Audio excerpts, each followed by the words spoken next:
Star news 80 पर स्वागत है आपका। मैं हूं आपके साथ सुहानी मलिक। और मऊ के घोसी में हुए उपचुनाव के बाद समाजवादी पार्टी के जो हौसले हैं वो बुलंद हैं, क्योंकि वहां समाजवादी पार्टी को भारी जीत जो है वो मुकर्रर हुई है। और उत्तर प्रदेश के मऊ जिले की घोसी विधानसभा के चुनाव परिणाम आने के बाद समाजवादी पार्टी में अखिलेश यादव ने 24 को लेकर रणनीति बदली है और शिवपाल सिंह यादव के घोसी विधानसभा के मॉडल और मैनपुरी लोकसभा के मॉडल को पूरे प्रदेश में लागू करने की तैयारी में है।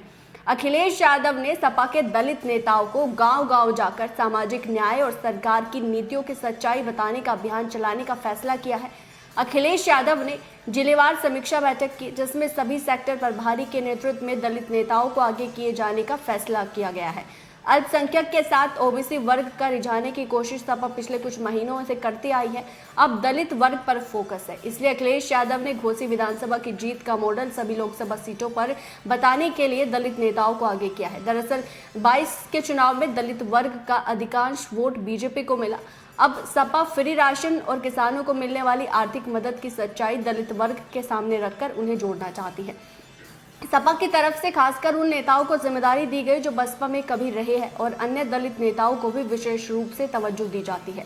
काशीराम की प्रयोगशाला से निकले स्वामी प्रसाद मौर्य ही नहीं बल्कि इंद्रजीत सरोज, के गौतम और सपा की अग्रिम पंक्ति में दिखाई देते हैं।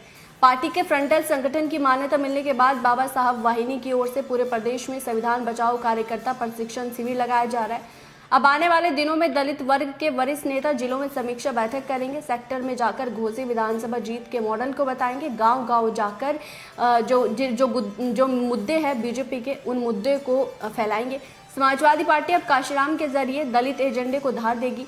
पार्टी की रणनीति है कि जातीय जनगणना, संविधान रक्षा के साथ काशीराम के समता और स्वाभिमान के संदेश को जन जन तक पहुंचाया जाए। सपा के राष्ट्रीय महासचिव स्वामी प्रसाद मौर्य से लेकर इंद्रजीत सरोज तक सामाजिक आंदोलन की दुहाई दे रहे हैं। उन्होंने बसपा प्रमुख मायावती पर मिशन काशीराम से भटकाने का आरोप लगाकर दलितों के बीच संदेश देने का प्रयास किया है। इस तरीके से सपा दलित वोट बैंक को साधने की पूरी कोशिश में लगा है।